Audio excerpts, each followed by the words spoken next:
waiting to be recorded.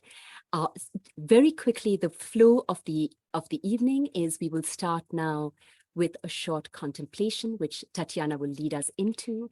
And then we will go on a short journey around the world. And this time, normally in Theatre of Transformation performances, we go to all continents. But this time we followed our hearts and we chose to go to places which unfortunately today are suffering so much but are being forgotten by the world at large. So we followed our intuition, and each time you will hear a story, a music, and then we will go together, we will step on stage together, step into this context, and then bring it into our lives. And we will move in this fashion, and then we will have a collective period at the end to share what has come out of it for ourselves in all of the contexts that affect us. And thereafter, we will come to a collective harvest. So if that sounds good to you, with this, dear Tatiana, we turn over to you. Welcome one and all, and we are so much looking forward as we move through to hear each of you, to hear your experiences, your insights, which will come through in each session with each story. Thank you.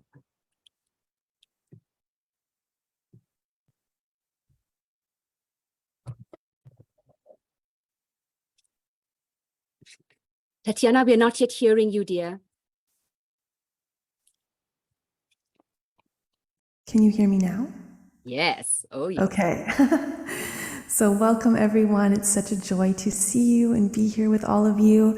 And I'm going to lead us into a little meditation on the piano right now. And as I do so, just inviting everyone to imagine in their hearts those places in the world that are suffering injustice, and just send your prayers and your love and your healing there as we begin this journey.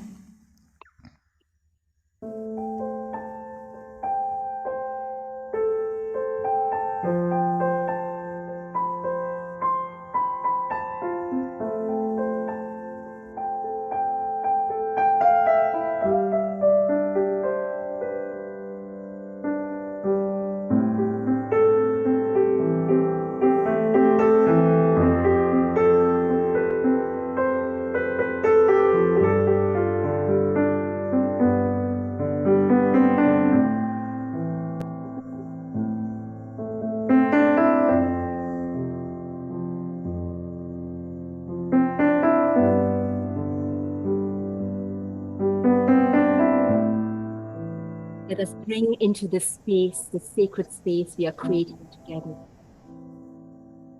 all the people in each of our lives, our communities, who are suffering injustice, violence, pain, loss, despair. Let us survey the whole earth. Who are those who are forgotten now, whose tears are not being wiped dry? Let us bring them into the room, into your homes where you are sitting and joining. Earth family gathered here.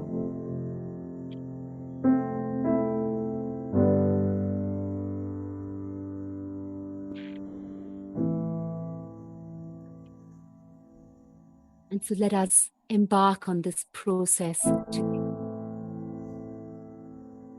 Keep them with you. The countries, the contexts, the individual communities who are requiring transformative justice and a new future.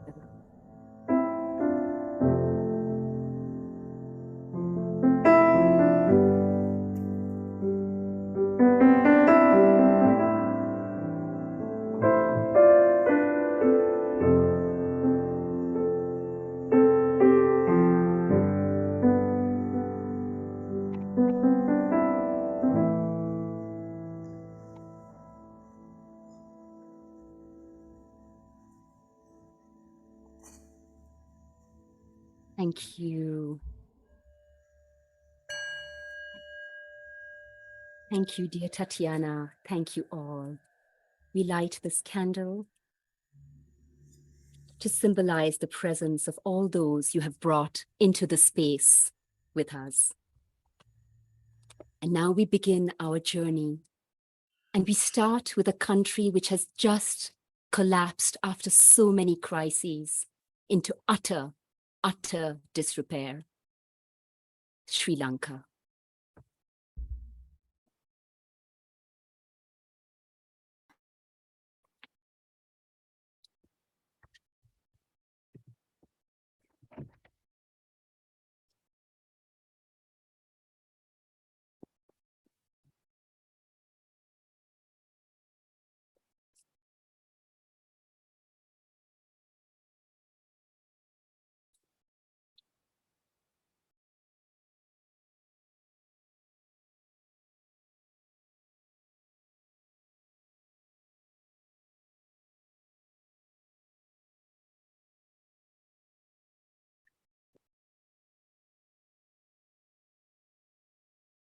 Ayubovam.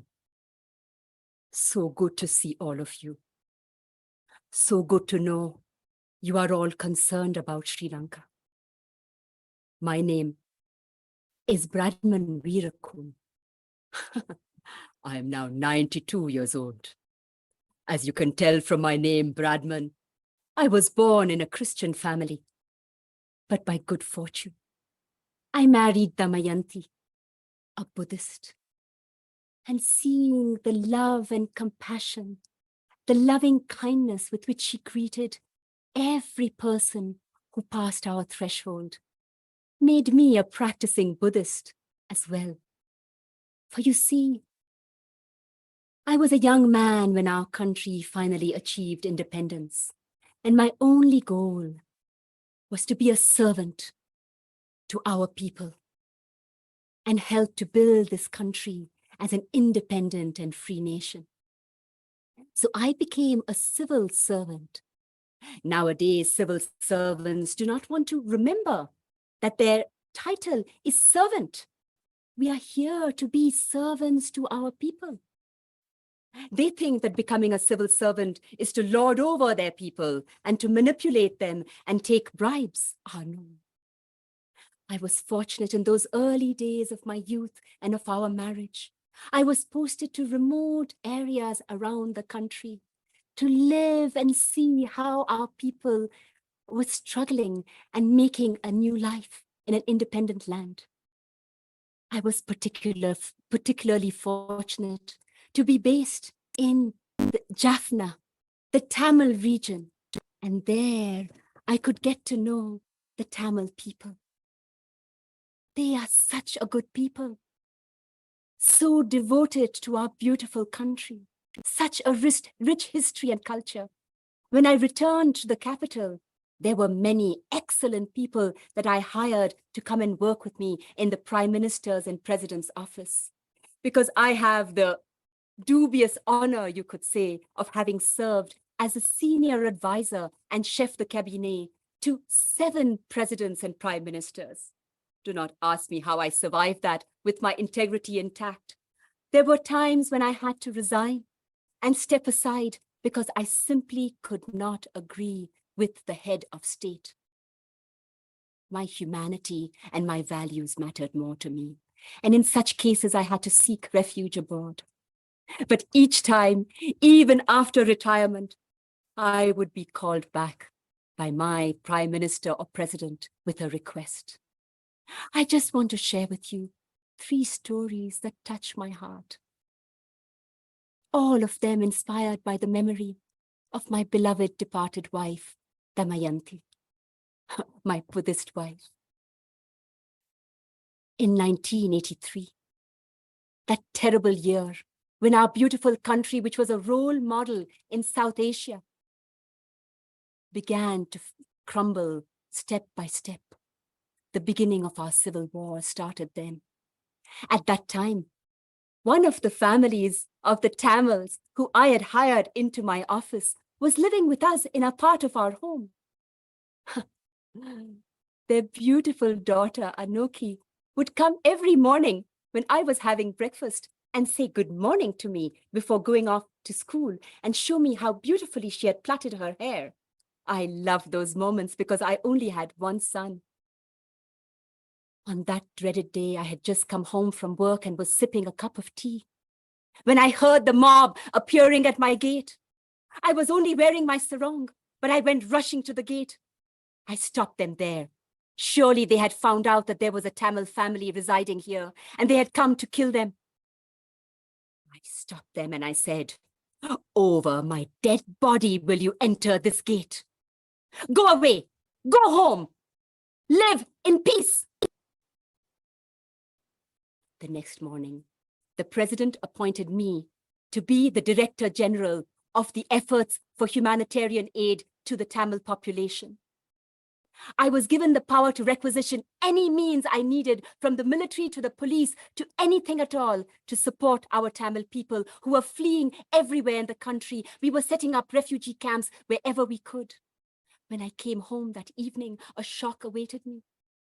My beloved Tamil family, who had lived with us as one family, had escaped in the day because they were afraid for our lives. They had disappeared into one of those refugee camps. I set out to scout out every refugee camp to find them. And when I finally found them, I said, "Why did you leave your home? Our home is your home. You will be safe with us." They said, "No, but you will not be safe if we live there." Can you believe that our country had come to this state? For their family and for several others who were in danger, I helped them find safe passage to leave their beloved homes, our beloved home country, and go into exile. That is why, even when I was in retirement, when my president called me back to say, "Bradman, will you be the chief negotiator?" When the peace process started, I said, "Oh, yes, I will." I worked so hard for the peace negotiations. But the one thing that I did, I invited the chief negotiator of the Tamil Tigers, the so-called terrorists, to come home for Sunday lunch. Here, even my wife Damayanti put her foot down. She said, "Brad, I have supported you in all your craziness, but how can you invite a Tamil tiger leader to come to our home in the middle of Colombo? What will our neighbors feel? They will be terrified." I held her in my arms and said, "Dami, you are the one who have taught me loving kindness. If I do not win the trust of the chief negotiator of the Tamils, if I do not show him that I trust him by bringing him into my own home on Sunday, how will we bring peace to our country? How will we settle all the scores of injustice that have been done on both sides?" She agreed, and she welcomed him with such grace. And what a beautiful afternoon we had, and what a strong foundation we laid for the peace process, which went ahead so well until it was destroyed by a government that did not want peace.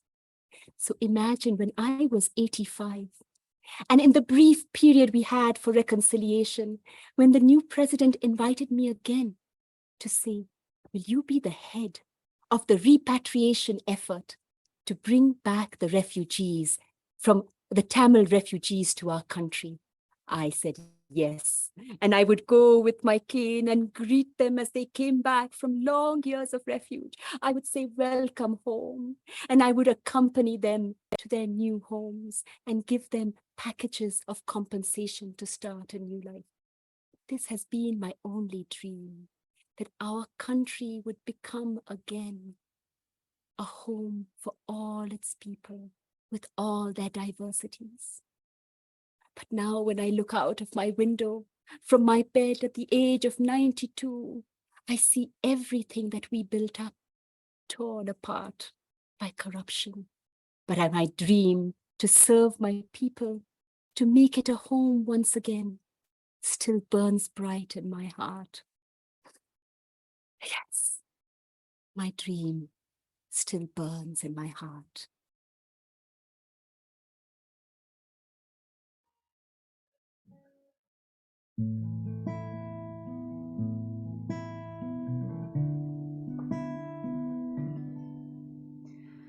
We are home.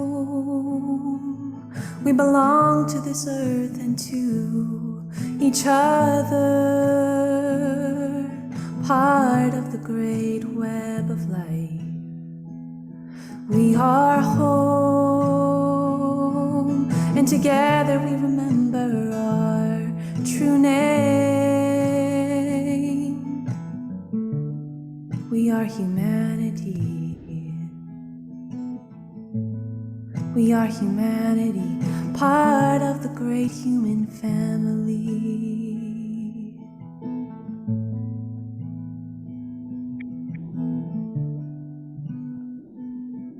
So Bradman Veerakoon was recognized in India's international network as a hero for humanity on his 90th birthday. Let us take a moment, and Bradman was the chair of the board of the organization that I served as executive director in Sri Lanka, one of the rare government officials who had been an untiring supporter of civil society. So let us take a moment, step out and step into Sri Lanka. Let us step into the skin of ailing, aging Bradman Veerakoon. If you have a window near you, imagine that you are Bradman, leaning out from your bedroom, looking at the same scene you have seen all your life, that you have helped to build up as a newly independent country, now shattered by a complete bankruptcy, by the loss of humanity in politics. And in this moment of disruption, think that it is not just Sri Lanka. Sri Lanka is a microcosm of our world, bankrupt, where humanity has been stripped away from politics. For a moment, imagine if this could be the time of rebirth, of bringing humanity back to the center of politics, the birth of a politics of compassion, of philocracy instead of a democracy. And if you can, reach into your own experience and think of one example when in your work you have brought humanity into a situation of inhumanity, and that has transformed everything. And share with us on the screen, please, one example, one practice that could help us, not just in our governments, in our international organizations, but in our local communities, our movements, our initiatives, and our own homes, to transform politics through compassion and humanity.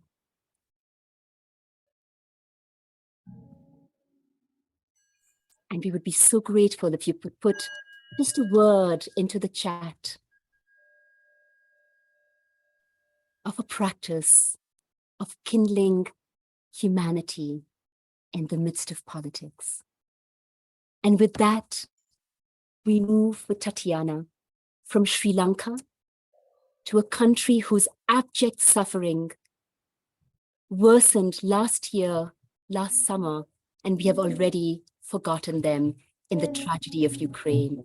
Let us move to Afghanistan.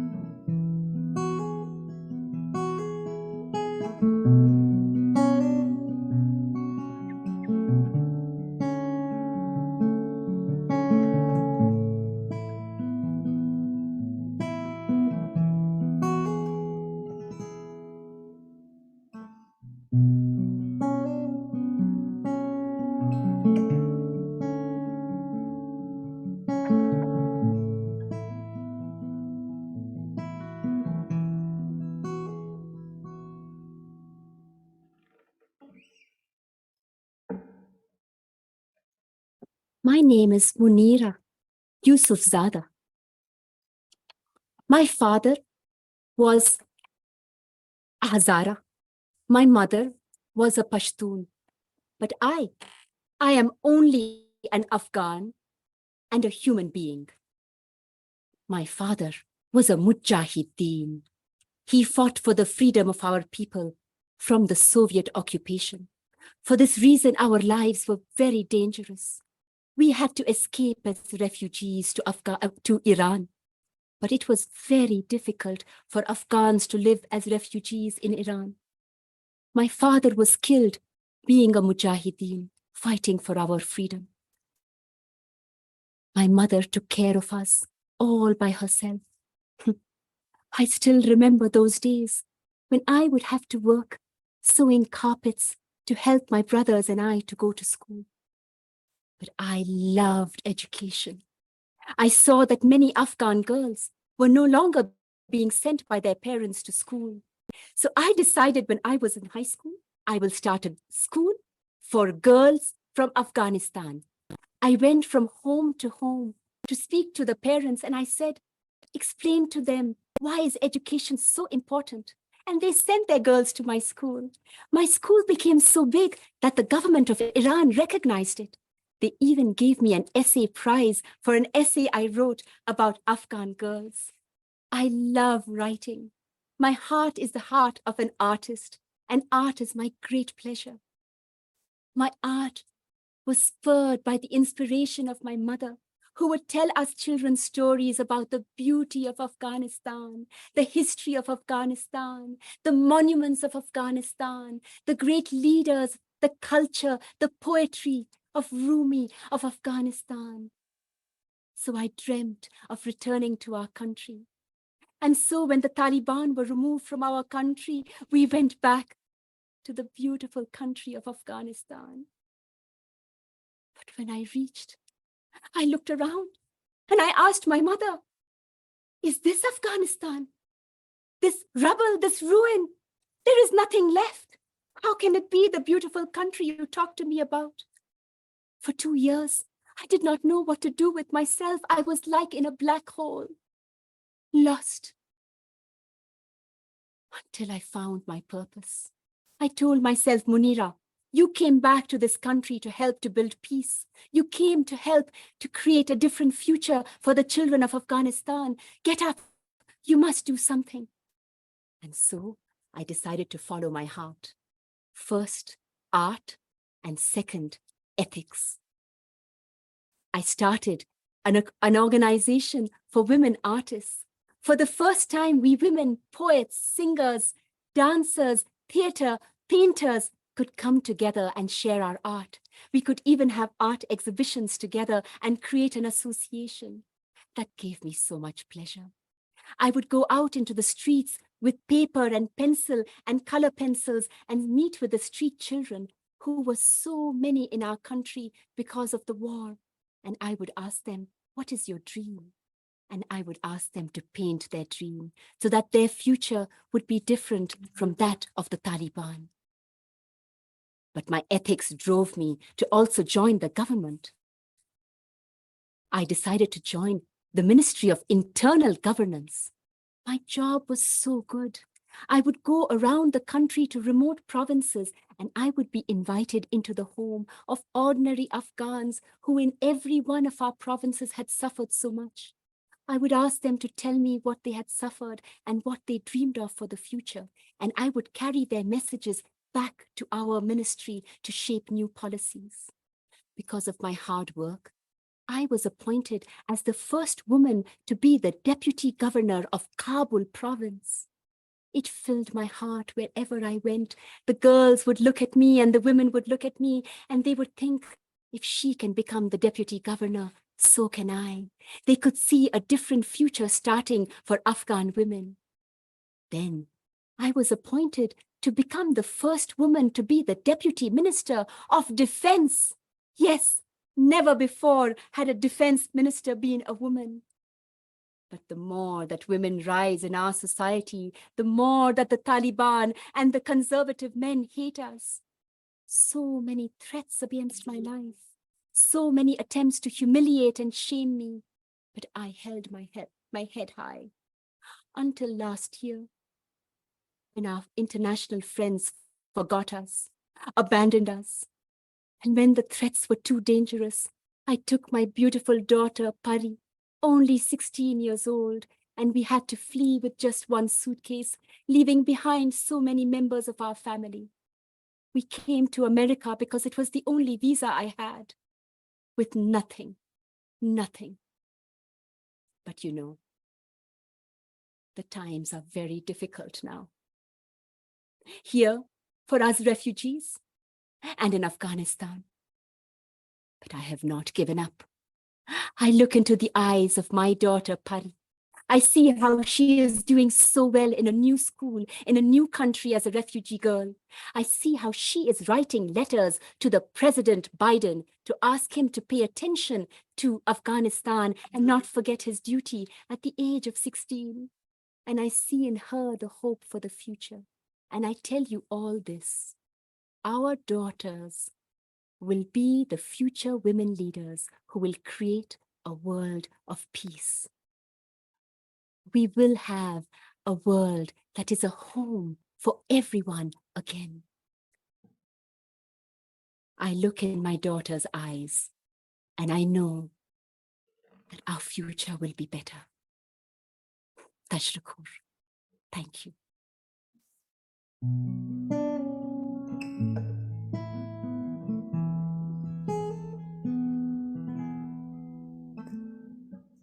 I survived the war, but it's not quite the same. It's not quite the same anymore, but I survived the war. I survived the war, but it's not quite the same. It's not quite the same anymore, but I survived the war. My face isn't what it was anymore. I bear the scars of fighting this war, and my body isn't what it was anymore. But I survived the war. I survived the war. I survived the war, and I will live once more. Yes, I survived the war. Thank you, Tatiana. So, Munira was my student in a course for senior Afghan leaders that I taught in 2008. And her incredible spirit made us stay connected for all these years. And I've been following her in her terrible journey as a second-time refugee with her daughter. And when I asked her if I could share her story today, she said, yes, please, I would be deeply honored. And she shared her dreams for Perry. And in fact, her beautiful testimony is part of this book, Pioneering Pathways, of which Tatiana is also a contributor.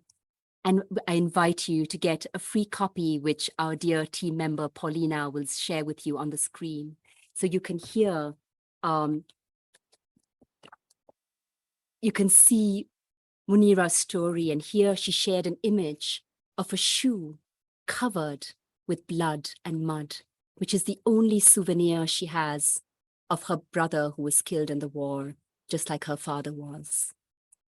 So my dears, let us take one moment to step into the skin of Munira. If you have a bag somewhere around you or a suitcase, imagine that you are Munira on that day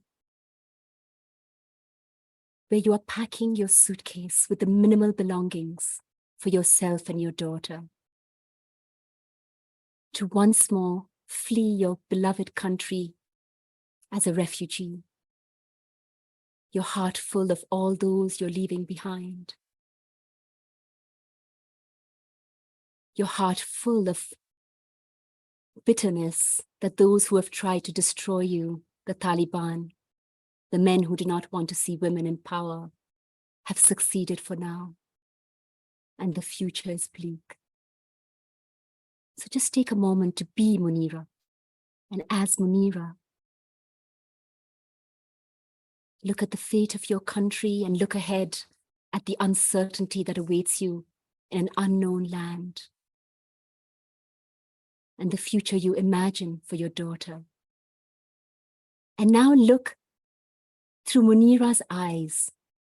Look at her beautiful daughter, Peri, which means fairy, angel. And looking into her eyes, imagine a different future, the future that Munira dreams of, where our girls, our daughters, will be leaders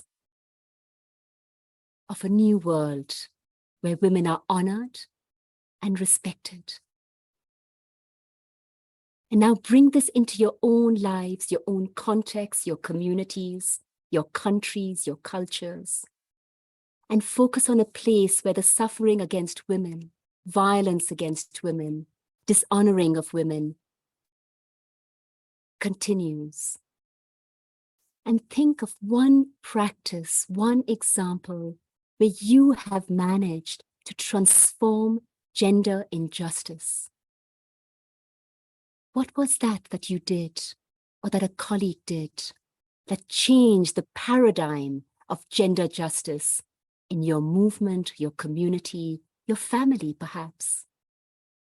And if you can, please share a few words on the screen so we can all learn from each other and harvest our collective knowledge and experience on the screen.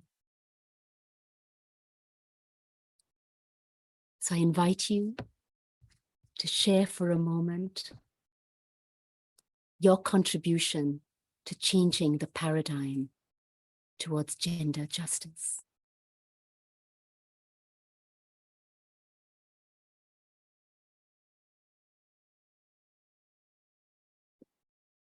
And as we do so with Tatiana's music, as you write, we will gently move to a country whose war could have been won, actually without war, whose peaceful revolution could have been won within days or weeks, but is now prolonged into a deadly war for years, to Syria.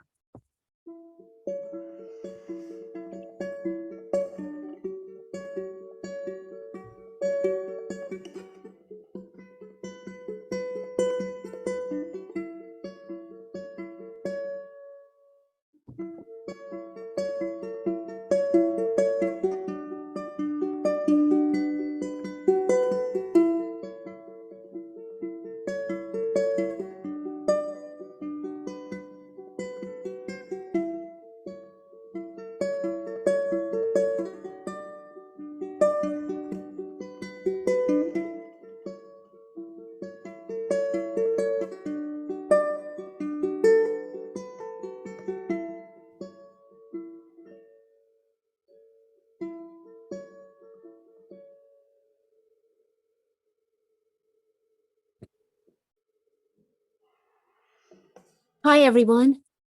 My name is Gardenia. That's the name I adopted when our peaceful revolution started, and all the activists had to take a secret name, a code name to stay safe from the government. You know, our peaceful revolution started with the dream of the olive trees of peace. We would march in the streets, carrying olive branches, and when the soldiers started shooting at us, we gave them the olive branches and said, "All we want is freedom. Don't you want freedom? Join us." And some did. But the others shot us down. And then, as if shooting us down was not enough, they started throwing barrel bombs at us from above. I remember the day of the first barrel bombing. I was coming home from work when I heard a scream, "Down, on the ground, lie down." I looked around, I looked up, and I heard the sound. We all lay down on the floor, on the streets.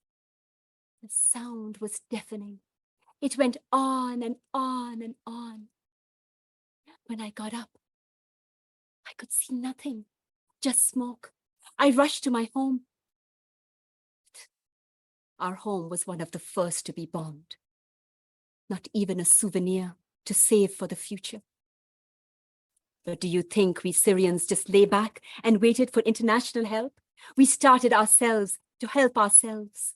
Every day we created new civil society organizations to help each other. I became a volunteer in the field hospitals that were helping the injured and the wounded. And then I joined the White Helmets. Do you know the White Helmets? The Syrian Civil Defense. They are the ones that rush in when there is a bombing to save as many people as we can under the bombs. And between the bombings, we build bridges, we repair the waterworks, we do whatever we can. But my favorite civil society organization is the one I want to tell you about. It is called Olive Branch, a symbol for our freedom. We realize that what hurt us most in this war was that we never heard children laughing and playing anymore. How could they? Where could they? So one day with 7 of my friends, we decided, what if we brought children together just to play for one afternoon? And then we thought, what if they didn't just play and paint? What if they planted seeds?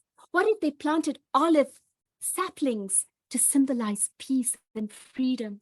And that's what we did one afternoon. And hearing the children laugh and play, seeing them feel the earth in their hands, seeing them know that what they planted would bear fruit one day.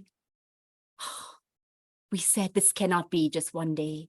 We decided to create an association, and new olive branch associations sprang up everywhere. My own life became too dangerous after I was arrested, and so I had to become a refugee myself. But Olive Branch continues, like the White Helmets continues, and everywhere children, refugee children, are planting fruits, seeds, olive trees, so they can know that in the midst of destruction, creation also can exist. Because you know, we Syrians do not only weep when human lives are destroyed. We have been weeping when our monuments, our culture is destroyed, and we have wept when each olive tree, which has stood witness to us for 3,000 years, is destroyed. We want ecological justice as much as we want political justice, as much as we want social justice. Our motto is, when you save one human life, it is as if you have saved all humanity. And humanity is not just human beings. It is humans in unity with all life. Thank you.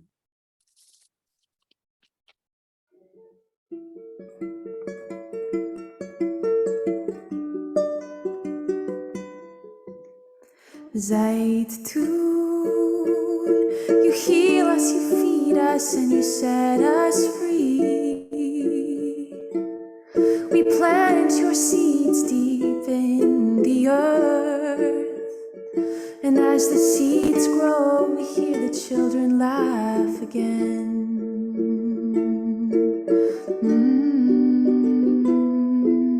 Zaitun, from the ashes of our destruction, we rise again, like olive trees reaching to the sky. Underneath their shade, we hear the children laugh again. Ooh la la la la la la la. From the ashes comes new life. Ooh la la la la la la la. From the seeds we will thrive. Ooh la la la la la la la. We hear the children laugh again.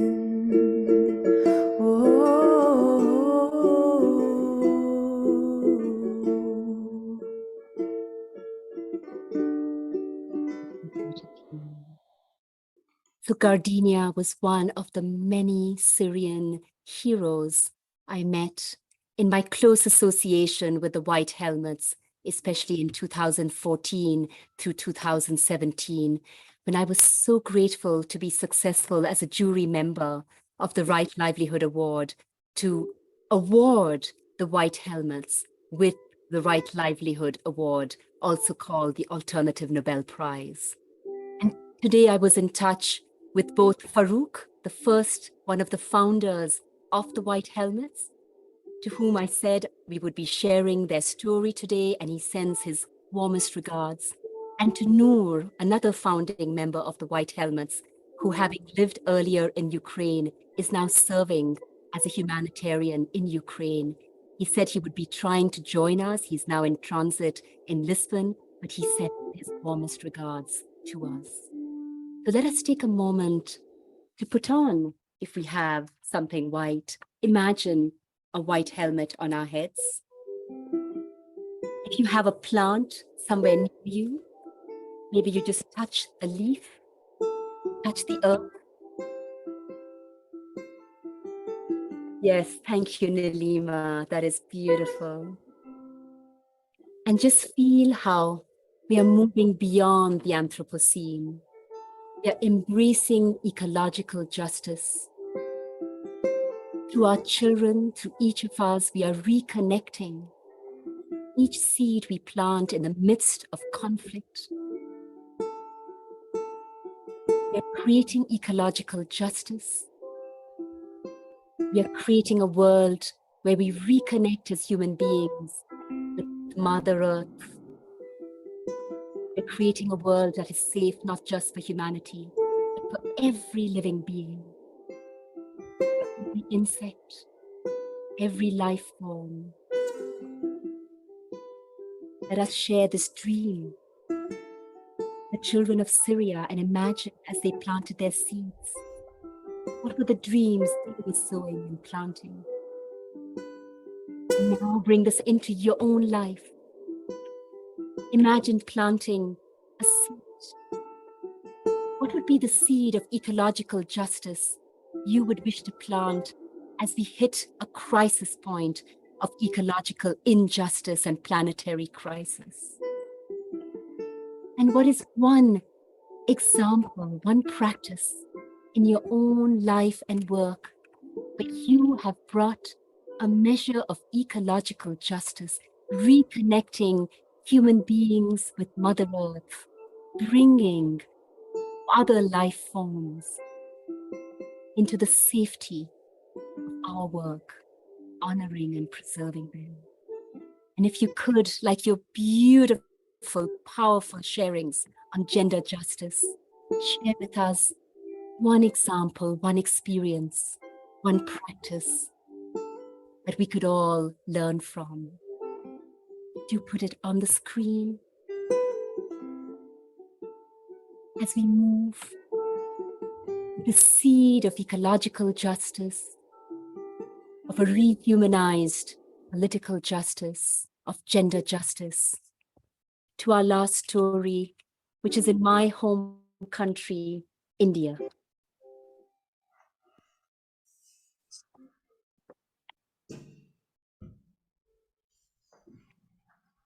And please do take a moment to share your story on the screen.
Namaste, namaste, namaste, salam alaikum, shalom. So good to be here. Thank you, thank you. My name is Swami Agnivesh. You see, people do not understand what Swami means. But let me start earlier. Oh, I forgot I had brought a tie to show you. I had started my life as a professor of economics and business management. I was a professor at the famous St. Stephen's University in Calcutta.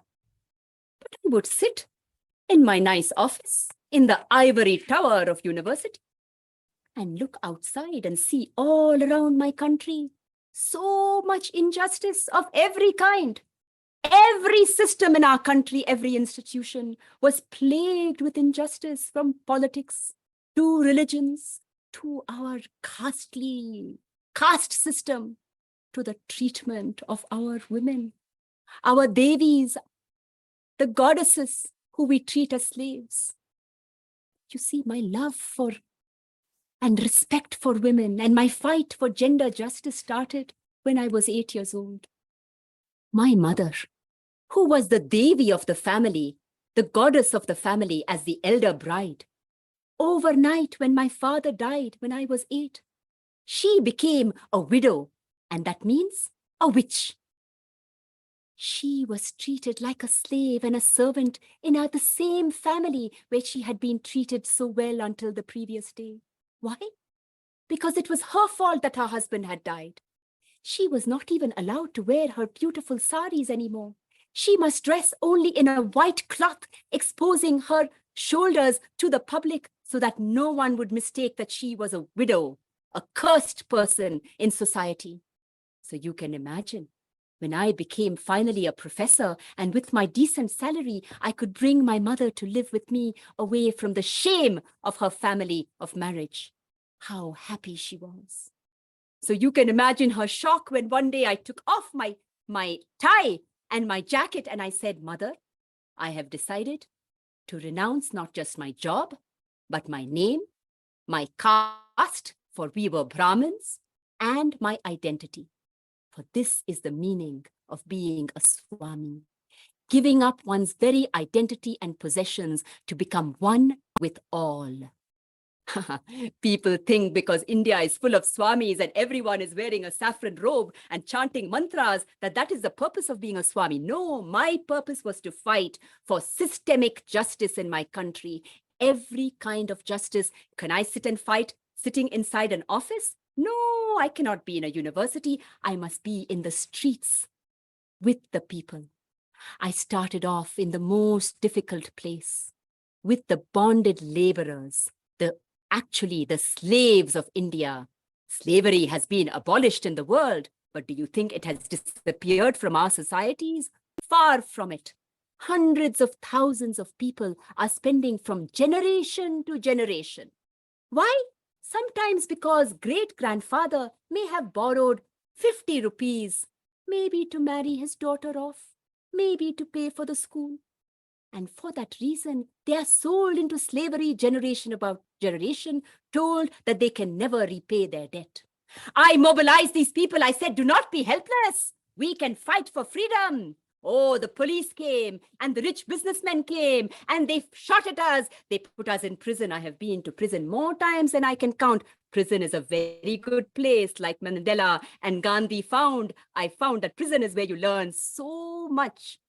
But we won the freedom of the bonded labor, and we adopted by the government and the legislature the first legislation freeing bonded labor and abolishing bonded labor. And from that, we proceeded to abolish child labor in India.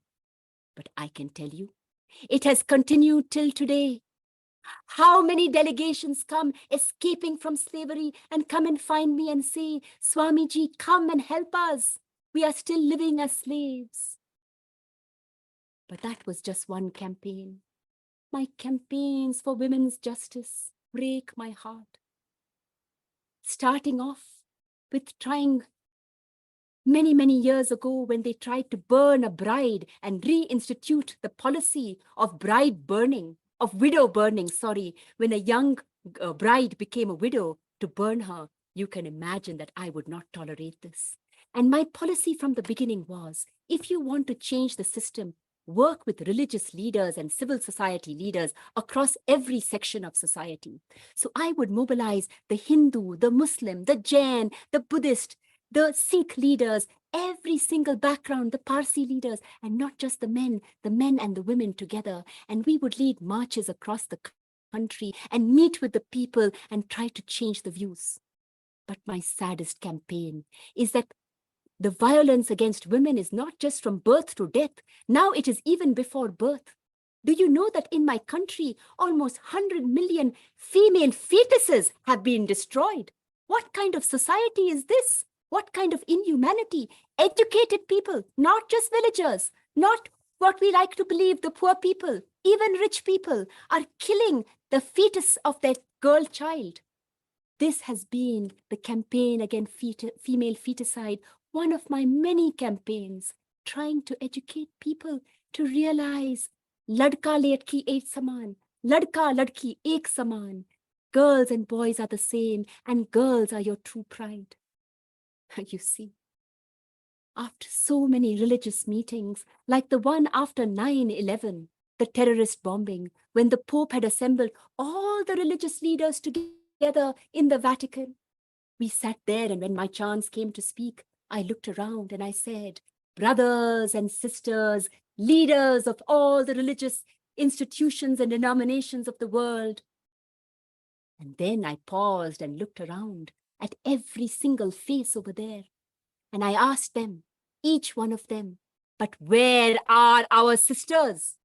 If we are only men running these religious institutions, how will we ever change society? We must try to change at every level. My fight to end the caste system, the disgusting policies of the caste system, have been endless. And the way I do it is by trying to venerate, just as Gandhiji did, to put on a pedestal those who have been relegated to the back and only allowed to clean our toilets. On public national TV, I brought the women who are condemned to hide from the sight of the public and clean our toilets. And I, born a Brahmin, now a Swami, I touched the feet of these women to show my respect and reverence to them. And I asked every Indian to do the same. My dears, my passion, my compassion for life does not stop with the human family. How I love this Mother Earth and every creature. I do not impose vegetarianism on anyone, but I just tell my friends jokingly when we sit together at the table, if you want to eat dead animals, it is fine. But take that lovely little chicken or that cow or that goat or that sheep, hold it in your hands, caress it, look into her or his eyes. And then, after you have become friends, if you still want to kill it and eat it, very good, go ahead. If you feel like, what can I say? Oh, many of them don't feel like eating meat anymore. My dears, unfortunately, I have suffered a similar fate as Gandhi, that people of my own religion are my worst enemies. But let me not bother you with that story. Let me end with only telling you the greatest simple principle of my life. It comes from our Indian philosophy, the Vedanta. It is one word, little bit long, but I am sure that this lovely, lovely young lady, Tatiana, she will help us to remember it. It is called Vasudeva Kutumbakam. Vasudeva means universe. Kutumba means family. The universe is one single family. Vishwa Ekanidam. The world is one nest, one home, the whole world. Even now that I have gone, I look down from this realm and I dream that everyone can realize the universe is one family. The world is one nest, one home for all. Isn't it, Tatiana? Tell them, no? And you can all sing along with this as well. Vasudeva Kutumbakam, Vasudeva Kutumbakam, Vasudeva Kutumbakam. The universe is a single family. Vasudeva Kutumbakam, Vasudeva Kutumbakam, Vasudeva Kutumbakam. The universe is a single family.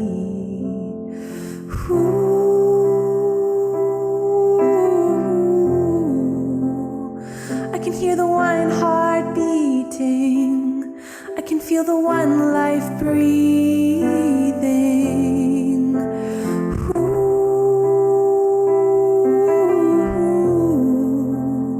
I can hear the one heart beating. I can feel the one life breathing. Vasudeva Kutumbakam, Vasudeva Kutumbakam, Vasudeva Kutumbakam. The universe is a single family. And we could unmute if you want to keep singing that a few more times. Come after that, Tatiana, in a moment. What do you think? Okay. If you just need a moment. What we would love to do is Swami Agnivesh was also nominated literally the day before his death by the Visionaries International Network as a hero of humanity. Swami Agnivesh, like Gandhiji, was attacked by Hindu fundamentalists on one of his peace missions, and he succumbed to such severe injuries that though his dream continued, his passion, his energy, he died just short of his birthday, International Peace Day, having received the Hero of Humanity Award. Thank you, Visionaries.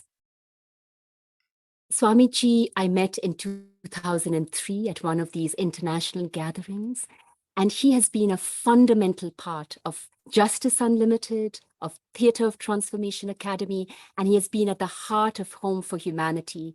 Every single time we have done so much together, been to so many villages, spreading the message of peace after riots, been and visit tribes, been on yatras, on marches together. We miss him, but he is so present with us.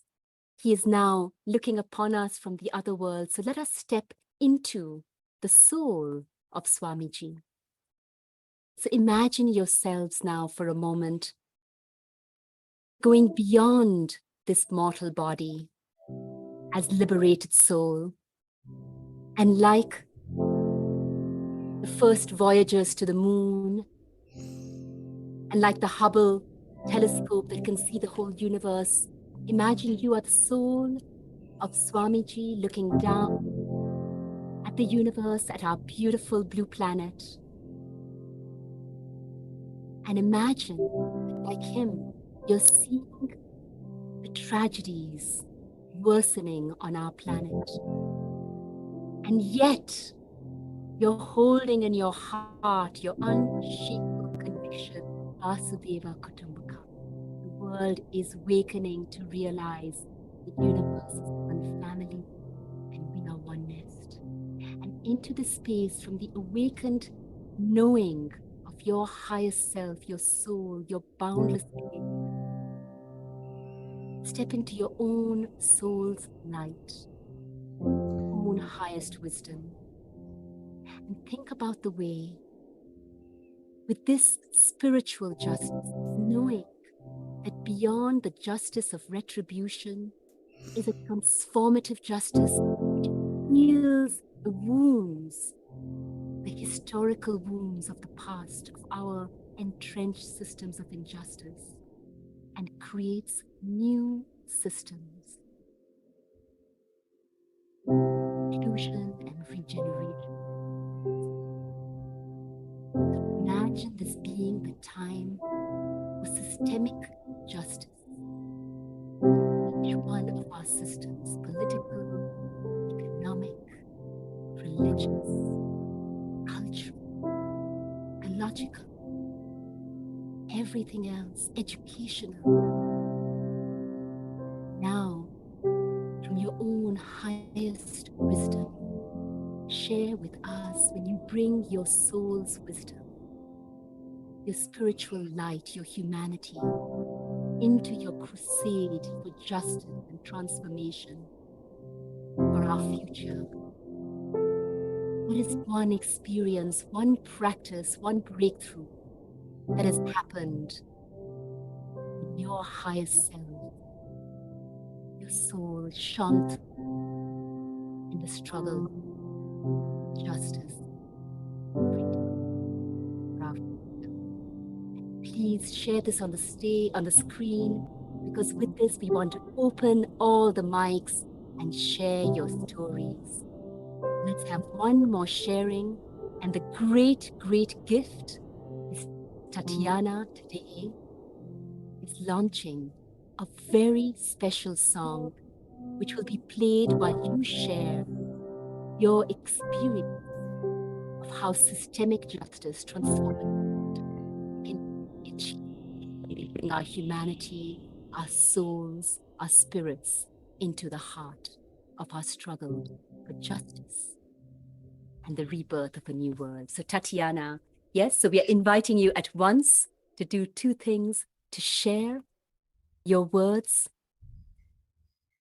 on transformative systemic justice and to hear Tatiana's remarkable song, which is being launched today.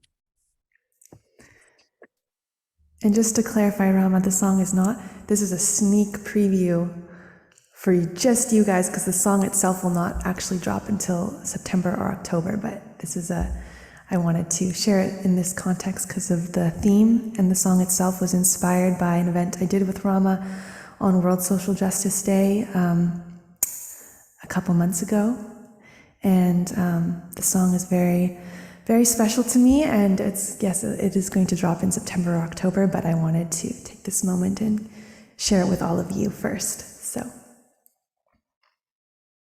So as you enjoy the song, please write into the screen what you're inspired to as you hear Tatiana's extraordinary music.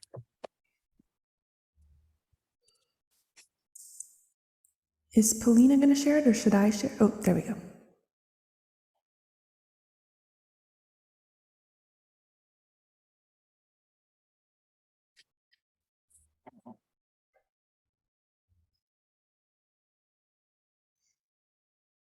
Paulina, we don't yet hear the words.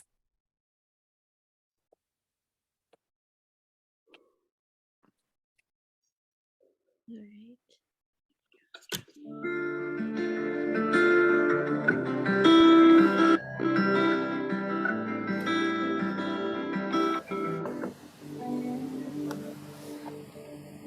She tried to hide when the soldiers came, as the bombs fell like rain, and the whole world changed. She holds her children tight and pray they will make it through the night.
Is Tatiana extraordinary or what?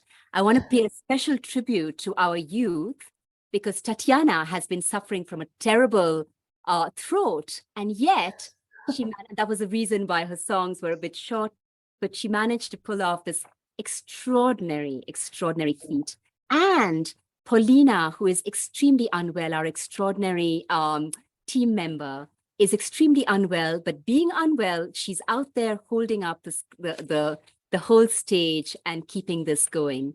We have a beautiful 15 minutes to really harvest the jewels of your experiences, your practices, your breakthroughs. And we want to conclude that sharing with hearing both Desmond and Jerry from the Visioneers, the founders of the Visioneers, as well as Nalima. So we will come to you at the end when we've heard the others in this room.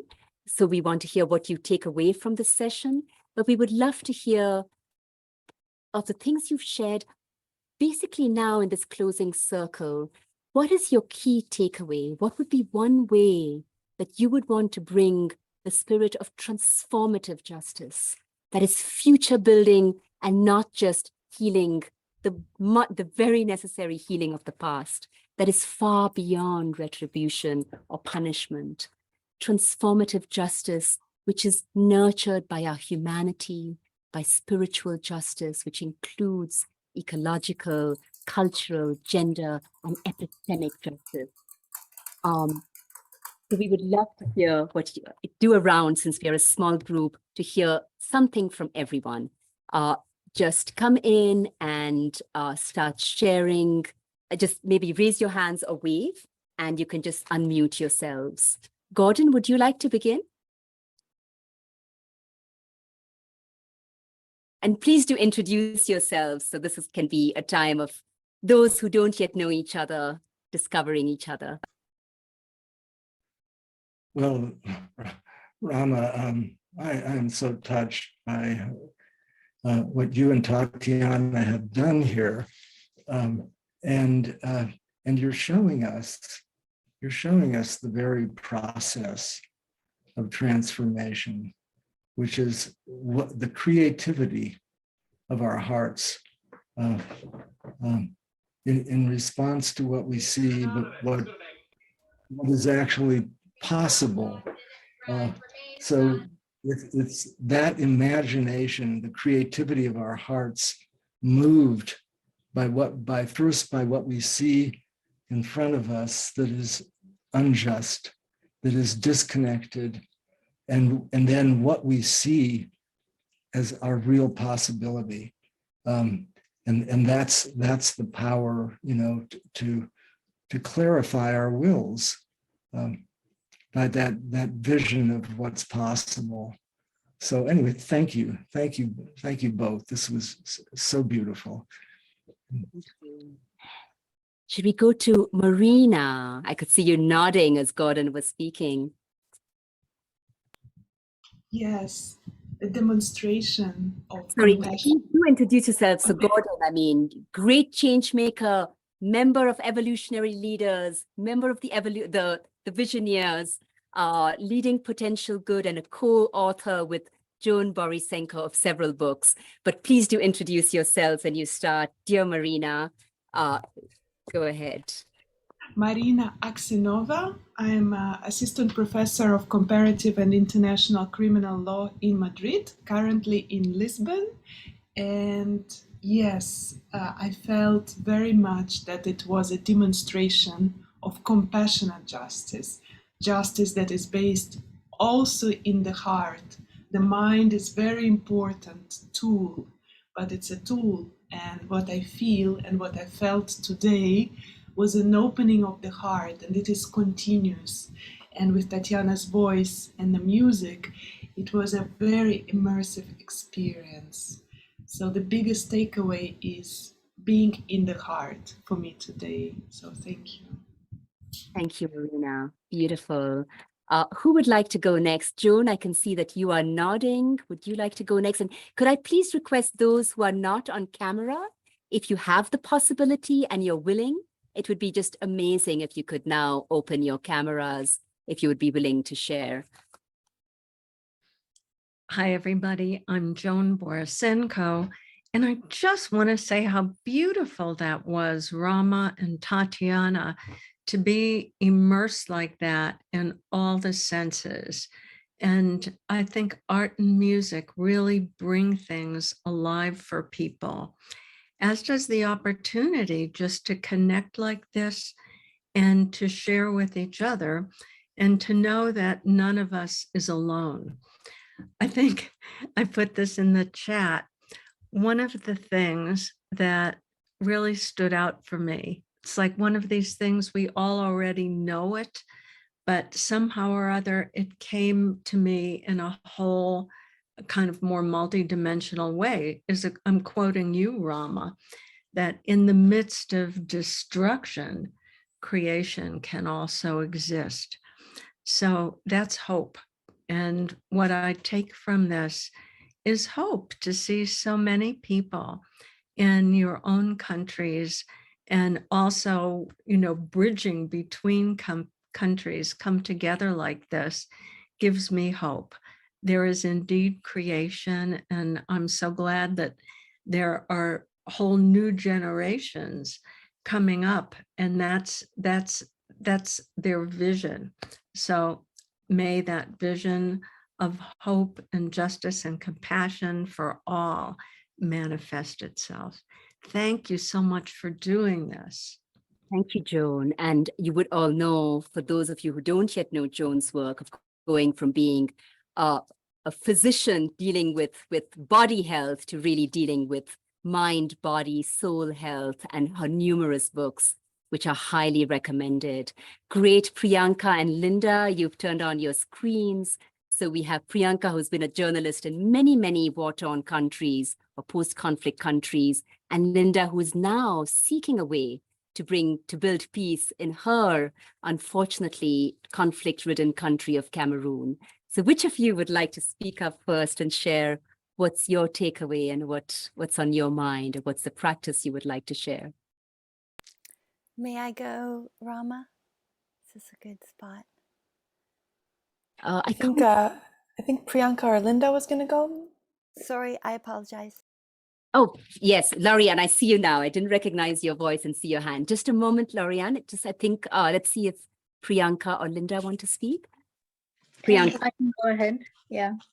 Thanks so much. I'm so glad to be, participating in this conversation with everyone. And I think truth and reconciliation, when we think of it, it just seems like a very distant and overarching thing. But I think it just starts from where we are working with our own communities. And that's something I've noticed through my years of work as a journalist, and then also hearing what Rama, you and Tatiana have done together, so beautifully weaving the stories of people and bringing it alive, and not these stories of people being far away. So thank you so much for this. It's definitely given me a lot of food for thought. And also, as Joanne said, I think in the midst of storms, creativity is the only honey that we can, hold on to. I mean, kids are still born out of, and kids are born with a lot of, they're given names of hope, even in war-torn places. So, and there's no option but to love them when they're born. So I guess that's also for us in non-war spaces to really look into the spaces where we inhabit and how we can practice that. So I'm just glad to be part of this conversation, and just still soaking in your amazing performance, Rama, and Tatiana's brilliant, soft, soothing music. Thank you. Thank you, dear Priyanka. Linda. All right. Hello to everyone. My name is Linda from Cameroon, a local peace builder in my community, and a master's degree student in international relations. I was particularly taken by inclusion, right? And in my context right now, I think the bottom-top approach in peace building is key. right? It gradually transforms individuals in my community, and it makes them feel inclusive. So for me, transformation has to start from within the community. It has to start from below. It has to start from every house, every neighborhood, every area where people are gathered. I believe that when people are included in no matter how little decision making it is, where people are given the opportunity to participate in a greater cause, where people are allowed to express their minds, that is where peace starts from. That is where people understand what it means to be part of a greater whole. That is how people feel well and people belong. So from the different presentations by Dr. Ramamani, I was nodding my head all along because I felt like you were talking to me, and the different stories really touched me, and I'm very happy to be a part of this. And thanks to Tatiana too. I mean, at one point I almost cried. So good music from Tatiana. Thank you. Beautiful. Did you feel like I felt that we are hearing in Linda a new young leader speaking for a new kind of peace for our future? So congratulations, Linda. That's absolutely right. And all my years of working on justice and peace building and conflict-ridden countries, the word you used, it was inclusion, it was the communities, it was bottom up. And I think that was also the message that Priyanka was sharing. So you're on it and you're doing it. Congratulations. Muzi, from our very own team in Zimbabwe. You wrote some very interesting things, and I want you to share what you wrote on the screen, especially about gender justice. We have just 3 minutes left, so this time I'll ask you, because Muzi is a speaker par excellence. Next time, invite him to give a 1-hour speech. He is brilliant. But this time, if you emphasize what's your main takeaway, what would it be? Hello, everyone. My name is Muzi. I work for Home for Humanity. I'm a team member. And can you hear me? Yes. Yes. I take courage. In all honesty, I take courage. Why? Because I think it's very vital for everyone to be courageous, especially in situations where things are so dire, in a space where you have war in particular, which is a very touching situation. It's very emotional, it's very destructive, and it really affects you in the worst of ways, and courage provides a platform for you to take action. So hearing the stories from certain specific individuals that you mentioned, these characters that you were taking that are people, real people, it gives me courage to try and hopefully carry on, and be that person that will implement change. And I only had one moment in my life where I had to be courageous. Sadly, we had a principal at our college who was taking advantage of schoolgirls. And so basically it was a rumor that was going around, and, I didn't really believe it until it got to a friend of mine, and she was actually called to the principal's office. And when she came back, she was, in the worst of states. She was stressed and she wasn't okay. And then she actually told me about it after like a week or so, because I kept asking, like, are you okay? What happened in that office? What happened in that office? And as soon as she told me what happened, I took the matter to the directors, of the college, and they couldn't believe it, And about 2 days later, he got fired, for what he did. And, there was one moment in my life that I reflected, as I was watching, and I said, oh, wow, because I just did it I was probably angry, more than courageous, but I took action. So as you were saying that, it kind of showed me a point where we all have that potential of becoming that person that's going to lend a hand, when other people are low in their life, or, they've lost everything, literally, everything. So I take courage and I spread that to everybody. Beautiful. Thank you and congratulations Lucy. And I think that was what was important for us here, is that each one of us is such a treasure trove of experiences and practices, whether we are super young, like, Linda and Musi, or much more experienced and older. And that's what we can share and learn from each other. So it's fantastic. Laurie, and we wanted to hear you, but we wanted to give the floor to Jerry and Desmond from the Visioneers International and to Lilima. Lorian, could you put your message on the text? And if you could stay on a few minutes later, a few of us could stay online to share a little bit more.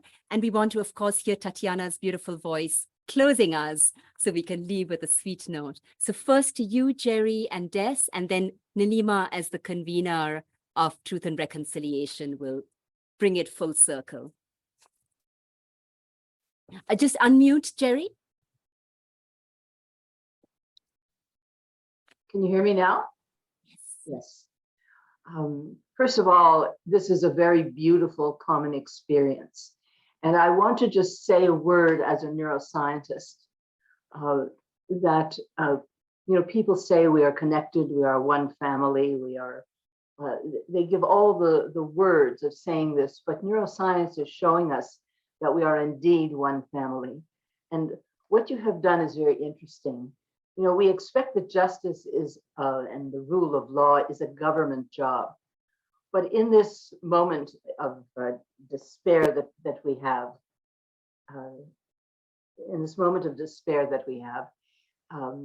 it is the human law that is absolutely displayed.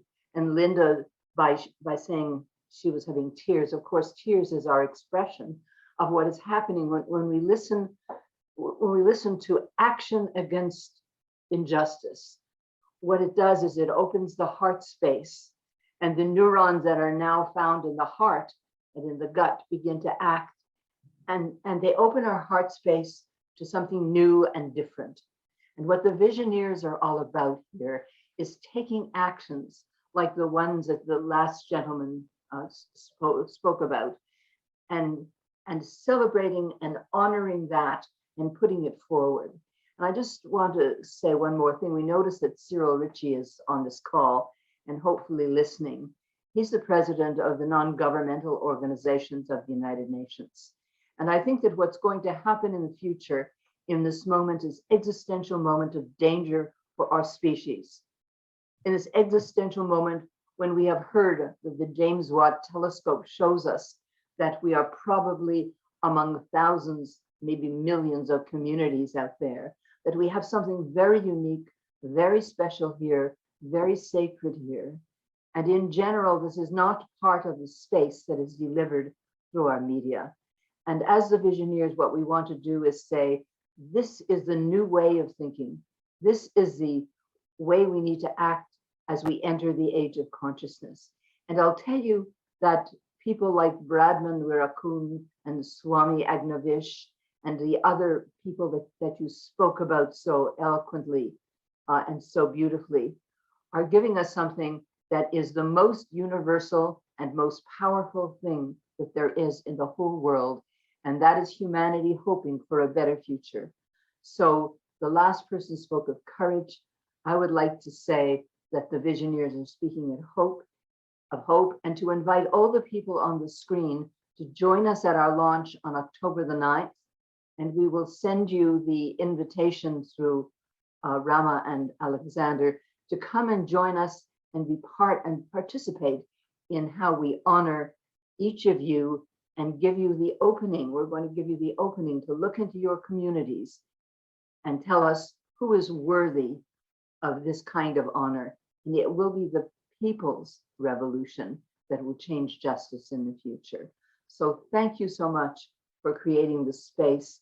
And stories and music are also a most powerful way to touch humanity, I have to say. Tatiana and Rama, you gave us a microcosm of the world that the Visioneers is seeking to transform. And we're going to be introducing the new technology of doing that, which we call visioneering, which essentially is a few ordinary people taking up the challenge of changing what they see around them, if it needs to be changed for the good. We call these Visioneers Leadership Circles. We'll have a lot more to say about that at our launch. And the people you shared with us today, the stories you shared with us, are the quintessential examples of the Visioneers who can change the world. Thank you both so much. You know, Nilima has been with unbelievable energy, attending so many of these sessions with very long days. So we would love, with that very inspiring word from the co-founders of the Visioneers and that invitation to all of us to turn to you, dear Nilima, so we can then close the session with a bit of music, but we will keep the screen open because we would love, Cyril has written a beautiful message. I've known Cyril since 1992 and seen many of the ways in which he is not the typical bureaucrat. And there are others who haven't yet shared, but we'll do that right after we turn to you, dear Nilima. What do you take away and how do you feel about this week? So thank you, Rama, and everyone has said so much so beautifully. I would only like to add, so I'm Nilima Bhatt. I'm the co-author of the book Shakti Leadership, Embracing Feminine and Masculine Power. And my co-author Raj Sisodia of the Conscious Capitalism Movement, he was on the call. He had to leave a little early. Rama, he apologized. When the George Floyd killing happened in 2020, I was just deeply moved from within, saying, what can I do as just another citizen of the world? So speaking to what someone just said earlier, that how do we create a people's movement while governments do what they have to do? Because as long as we carry all this trauma inside of us, there's going to be war outside of us. What is inside is going to show up on the outside. And so this is a people's movement, the truth and reconciliation work from the inside out. And this was the vision that your session so beautifully exemplified, Rama. Just people from all over the world can enter a Zoom room.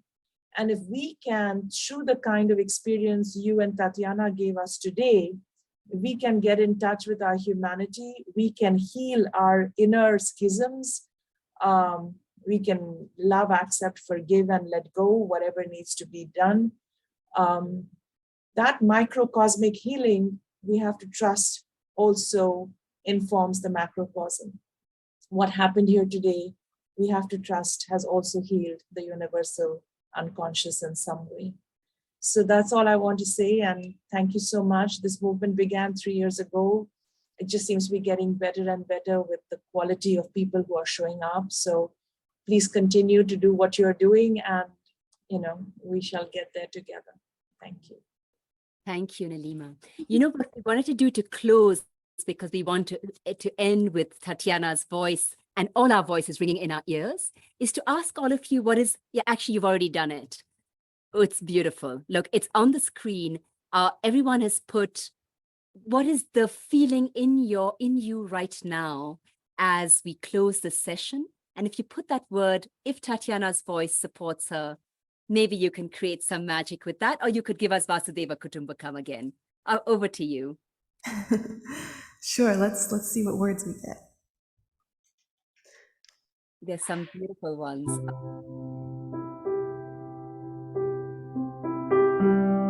Put your last word that you would like to find. And from my side, as Home for Humanity, I just want to say how thrilled I am. We were a small group, but we were the world. We were the Earth family. We were Vasudeva Kutumbakam. We are the one nest, the one home that is the entire world. And I feel very grateful, together with Alexander, who is right here, but wanting to leave the space to us, that we can be part, do on this journey with every one of you. And I want to give a special thanks again to Paulina for her support on this call, despite her illness, and to all of our team and everyone with us. Tatiana. We are the world, the one nest, the one hope.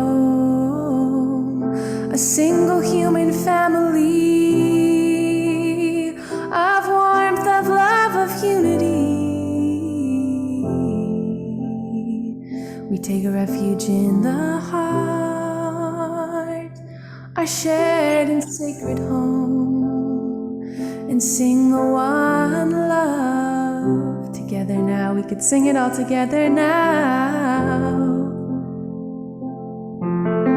Vasudeva Kutumbakam, Vasudeva Kutumbakam. What's that, Rama? Unmute everyone if you want Yes, everyone unmute. Vasudeva Kutumbakam. The universe is a single human family.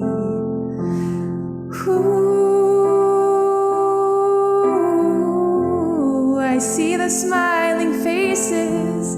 Linda, your smile is so bright, it's lighting up my heart.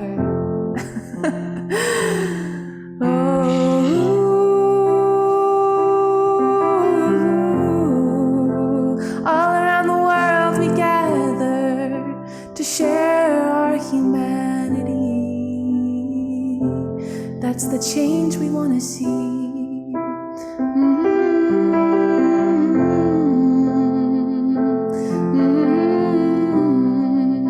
And we can send our healing love, all the healing love and compassion we've generated today. We can just imagine that spreading out around the world.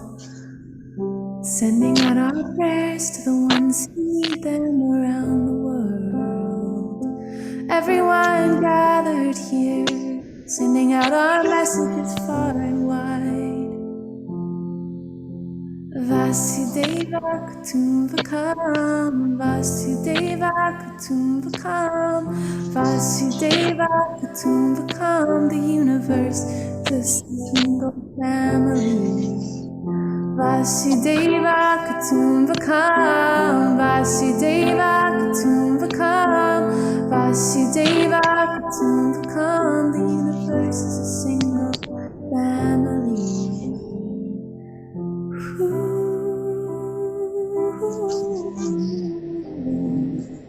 I feel the one heart beating. I feel the one light breathing.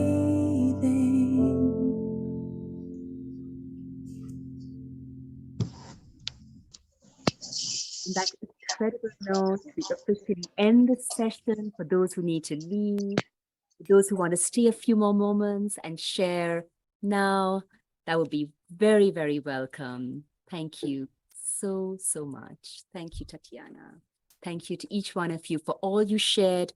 We will be saving the chat as well, and we will, with your permission, share it with all of those who were registered, who were present on this call, so we can continue to reap the wisdom that each one of you shared. Thank you.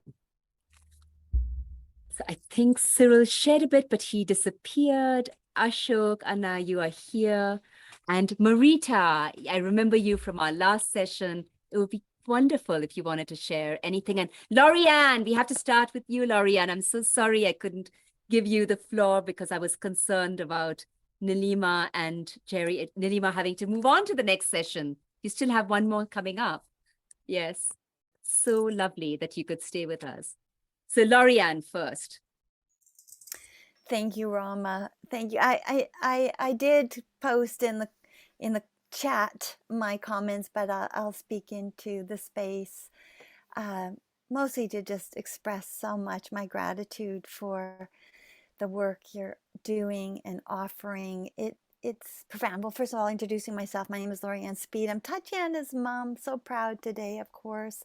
I'm a Vancouver-based pianist, composer, recording and performing artist. And I just can't say enough about the impact of your presentation today, Rama and Tatiana. I was so touched. I wept with you, and it just reinforced this tremendous power sharing stories has for us as individuals in this drip by drip, drop by drop unification, person by person, that I could feel, and we can feel connected. And so I really appreciated that, like these true stories, and there's no way to other each other. We can only then feel our unity and our shared humanity and compassion. So you're so brilliant, Rama. Those stories and your your presentation of them. So brilliant. And Tatiana's music so opens the heart too, like the two of you together, just, oh my goodness, I just felt so deeply. So my takeaway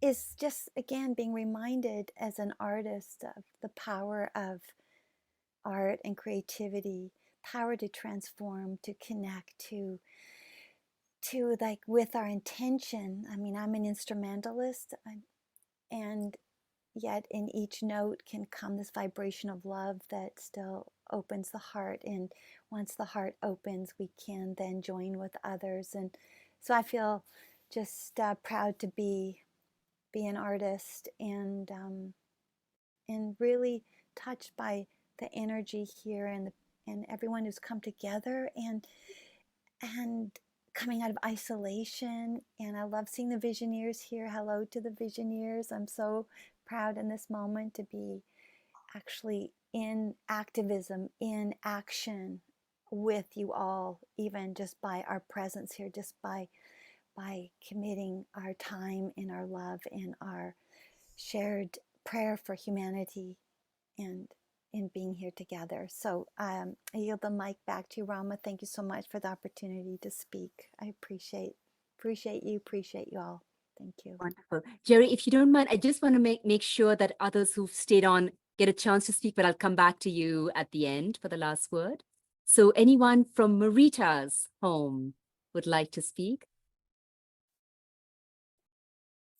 Maybe I'll go next, Rama. Oh, please do, Ashokana. Yes. So Yes. go ahead. I was participating in the chat all along. There is no single word to describe the emotions that were evoked as your combination of your music and your performance. You really took us into each one of those places, and the music was signified total unity, peace. How can we achieve peace and justice? You opened our eyes to what is happening, and I can only say that every story, every enaction was truly inspiring, and I'm so fortunate that I had a chance to at least learn a little bit about everything. You brought our mind back to what's going on, and it couldn't have been done in any better way. And I really applaud you both for the effort, and your team for the effort. It was brilliant. Thank you. Thank you. Much love, Ashokana. So happy that you're here. Thank you. Thank you. We move back to Canada, up from Georgia.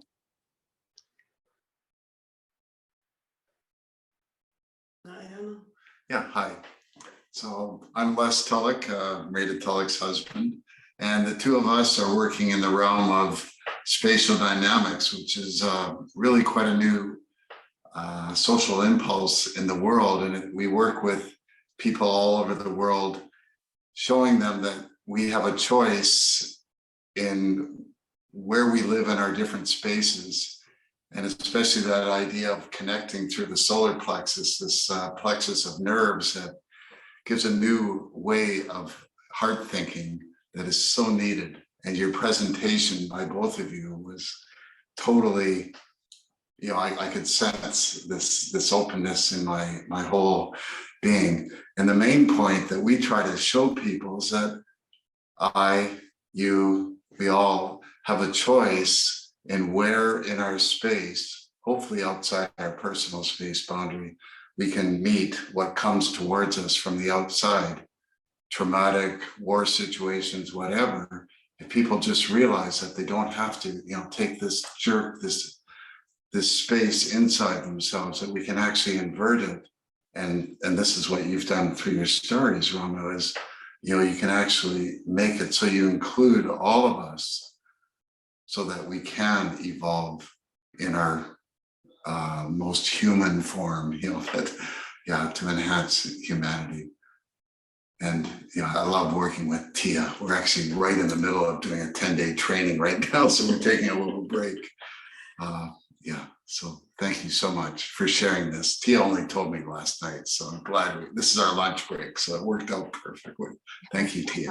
Thank Thank you. you, Rama. Thank you so much. I can't say any more else because everything is already said, how what I experienced, what I felt. So thank you out of my deepest feeling. Paulina is not well, and yet she's been holding up the fort. Paulina, would you like to share a few words from your side? And then I really want to hear what Tatiana takes away from this before we hand back to Jerry. Paulina, do you feel up to it? Well, maybe a few couple of words. Thank you. It was a blessing to be here today, though not feeling so well physically.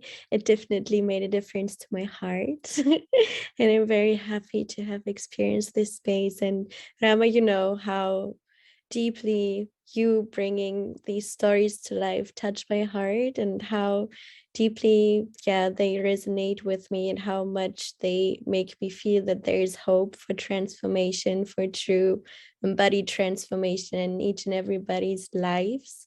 We can hear it so powerfully coming to life in such desperate, devastating situations, but they can truly be made into vehicles to bring about transformation for individuals and also for the collective. And it's truly an honor to connect in this spirit and to come together to celebrate that as a collective. So thank you for having me today, and thank you for making me smile this evening.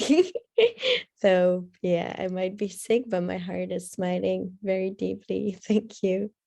Paulina was also the coordinator of this remarkable book, which we pray will grow into an earth book, where not just the 88 people who've contributed so far from 43 countries, aged 7 to 92, but every single earth citizen will be able to write their page with their vision and pathway for the future, including the young ones like Muzi and Tatiana, who are already in the book, but Linda, we hope you'll be in the next one. And so thank you for sharing that as well with everyone, Paulina. So I see that Jay Prakash is on the line. I know you joined a bit late. I don't know if you want to jump in and say something, and if not, I turn back to Tatiana. Prakashana, are you there? Anything you want to say, or would you like to keep it quiet this time, since I know you joined a bit late? So back to you then, Tatiana. What was your takeaway? Well, this has just been so special, and just working with you, Rama, has been like a dream, honestly. The stories inspire me so deeply, and every single one of those songs I wrote yesterday. Because I wanted to honor the stories that Rama created. So Rama creates the stories, and then we usually do it at the last minute, and then I write the songs. And it's magical. It just brings out so much more creativity and depth from my own being in this process with Rama, and it touches me so. I mean, I'm weeping as I'm hearing her speak. The stories go so deep, and it's such an honor to bring it into a musical form as well, to just hold the depth of these stories. And I could cry right now. Like it's since the moment I first heard Rama, I mean, her heart and her love, like it just pierces me. And so it's just a gift. It's a gift to be here. I'm so grateful my voice worked, because the entire last 2 weeks I've barely been able to speak, let alone sing. So somehow my voice worked today. So I'm very grateful for that. And just really so grateful to be part of this creative collaboration with Rama and to share it with all of you. So thank you. Your voice worked very well. You sang beautifully. Thank you. It's a miracle, because 2 days ago I still couldn't even talk. So it's actually a miracle. I thank Rama's mother, who was praying for me, and Rama, who was praying for me too. So thank you. And what's beautiful is, I have hundreds of stories I share, and every time that Tatiana and I have performed, I mean, she's just able to, like the hour before we go on stage, she just comes up with this magical song that captures the heart of the individual, the community, the culture, the context, and then brings her own heart into it. So it's such, yeah, that is humanity and unity creating the new world. So dear Jerry, we give you the last word. Just unmute, please. Okay, can you hear me now? Yes. Okay, well, first of all, everybody else has expressed the idea of the beauty, the sacredness of what you have done. But we have an extraordinary opportunity in the next 3 months to take this and to make it available to tens of thousands of people. So we first of all invite you to put this recording on our site through our Emporium, which is our incredible library inspired by the ancient library of Alexandria, so that we have a link on our site so that other people can see this. But I will tell you that at the launch, so far as I can see, Humanity's team will be carrying the launch along with the Institute for Noetic Sciences, the Scientific and Medical Network, and they will be having a global summit where Tatiana and Des and I will be hosting a featured panel. This will be their 13th, and last year they had 500,000 viewers. So we will be sending this into the world, and here's our opportunity to send something like this into the opportunity of a large number of people to experience it. So this is what I wanted to be here today to experience it myself, to see what this is. But we invite you to help us in sending the invitations that we send you to all these incredible people. Because one of the things we noticed is everybody had the same response, whether it's tears or the sense of the beauty or the sacredness of it. And it didn't make any difference whether we were black, white, or green, or old or young. You see, that's what the concept of humanity being one family really expresses. So that's one thing. But the other thing is, if we're going to really make a difference, we have to make alliances with people who are closer to the mainstream, and we need to move into the mainstream. And I saw that one of our people, Cyril Ritchie, was on the call and wanted to talk. So perhaps he'll get into the chat and talk to you. But he is the president of the non-governmental organizations of the United Nations. And I will tell you that in this dark time, when official organizations like the United Nations cannot seem to get their act together and get beyond their national and other kind of prejudices, the non-governmental organizations are out there saving humanity in Syria, in Afghanistan, in Ukraine, the World Health Organization, the Food Bank, all these various 33 agencies and the non-governmental organizations are the people in the UN who are doing the work.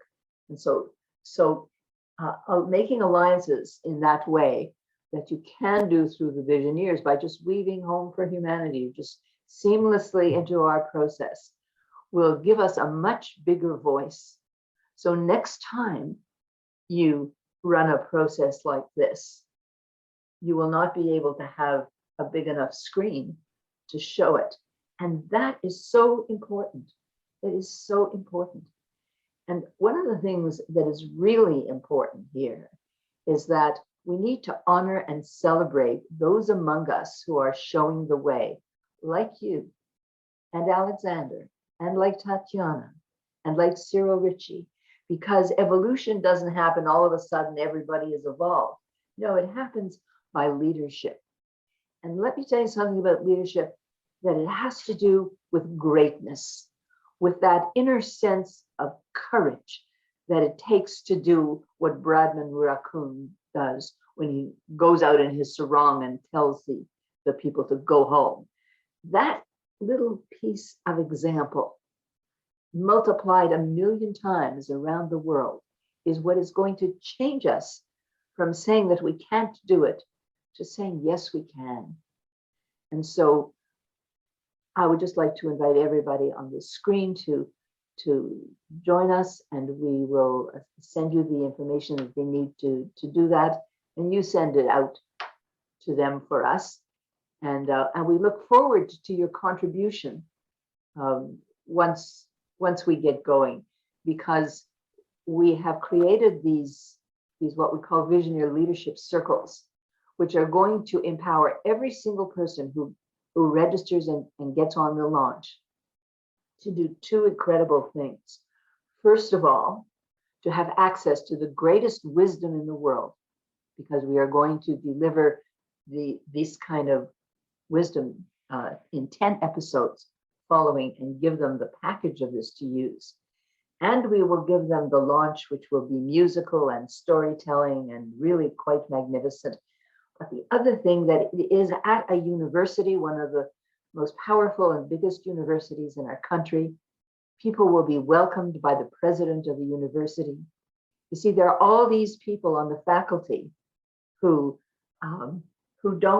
voice doesn't show, because the typical way of looking at this is you have to have money, you have to have credentials, you have whatever. But there are people there who are in fact visioneers and visioneering. So by aligning ourselves as we can with these kinds of institutions, and searching out the people within these institutions who are willing to join with us, we can take what you have to say and send it out into the world with a different kind of power. And that's what we have to do in order to be on time for the future generations to change the world. So congratulations on what you're doing, and anything that we can do to celebrate and honor this, we will. And you can turn around and help us by inviting the others to join, so they can look in their communities, make their own leadership circles, and put it on our magnificent wall of stories, where each brick is color-coded to link to the United Nations 17 Sustainable Development Goals and these NGOs I was talking about. So we can link to the United Nations with this exact story, and it crosses goals of poverty and hunger and education and health and wellness, and all the things everybody was talking about are all there, saying we're going to be showing the science of what we're talking about, and the truth of the science by delivering what you delivered here, which is observable evidence of our goodness and our evolution towards our nobility. That's the key here, that we need the evidence. And these organizations that we're talking about, who are becoming our strategic allies, they will help us spread the word in a very different way. And that's what we need. That's what we need. We need to move our message into the mainstream. So thank you for just what you've done and for giving us opportunity to talk. Wonderful. Thank you so much for that. That's just the note of the future looking. We needed to end. Thank you all for staying on this extra half hour and sharing so much wisdom.